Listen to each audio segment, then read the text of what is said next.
recognize your tendency to compare. Just from the outset, recognize there's a tendency in all of us to compare. For women, researchers would say women compare, again, general statement, doesn't apply to every woman, mostly in appearance and relationships. Men compare mostly in possessions and accomplishments, as if there isn't another example of the differences between men and women. Isn't that remarkable how, and I was talking with my wife, and it's just so interesting listening to her resolutions, and they're not like mine. They're very much like they follow a certain kind of line. And the line is in keeping with this sort of tendency in one direction or the other. This idea that we have, I wish I had his job. I wish I had her house. I wish I could find a spouse like him or a spouse like her. I wish it was a baller. I wish it was taller. I wish I had a girlfriend and then it would call her. But anyway, I don't want to impress you with my rapping skills too much, but there it is. I wish I was this or that. If only I had this or that. What's wrong with us that makes us that way? We do this. We look at other people to see how they're doing. And if we think we're doing better than them, then that makes us feel better about ourselves. And that is not healthy. Well, at least I'm not like her. I have friends. At least I'm not like him. I have a job. That's a horrible way to go through life and to think about yourself. The issue is not how I compare with other people. The issue is how do I compare with myself?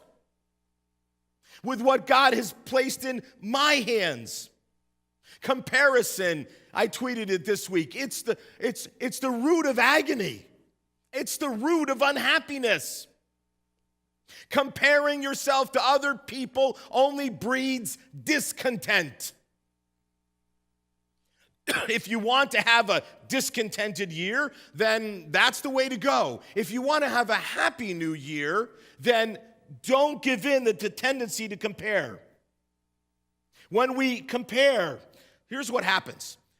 We distance ourselves. We distance ourselves from people relationally. We do that because either we feel inadequate, or we feel jealous, or we feel frustrated. I don't want to be too close to you because your life is better than mine. So what happens is we end up losing out on the benefit of those relationships because of this wrong kind of thinking. Ultimately, here's what can happen. Comparing and comparing and comparing ultimately leads to this, a feeling of being unblessed. If you're a follower of Christ today, and here's one reason if you're not, why you should be. If you're a follower of Christ, you should have an understanding in your mind that you are a blessed person. Amen? You're blessed. Not the strongest amen I've ever heard, but okay. You're blessed. God is blessing you. God is meeting your needs. God is favoring you. And yet when we compare, we can end up feeling unblessed. Well, why don't I have that? And why can't I be like that? Why can't I get to do that? And before you know it, you end up with a kind of mentality where you're not happy. You're discontented.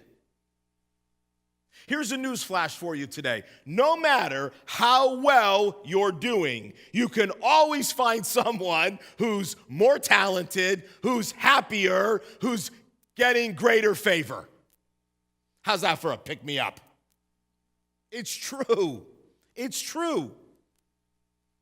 You can always find someone if you just look a little and go, wow, I thought I was doing so great until I really liked my house until I went to that party at somebody else's house.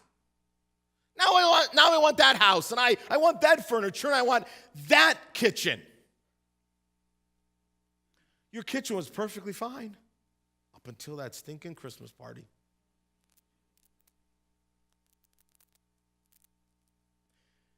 You have to resist it, friends. Resist it. Recognize it. Be honest enough to recognize it. Resist the tendency to compare yourself to other people.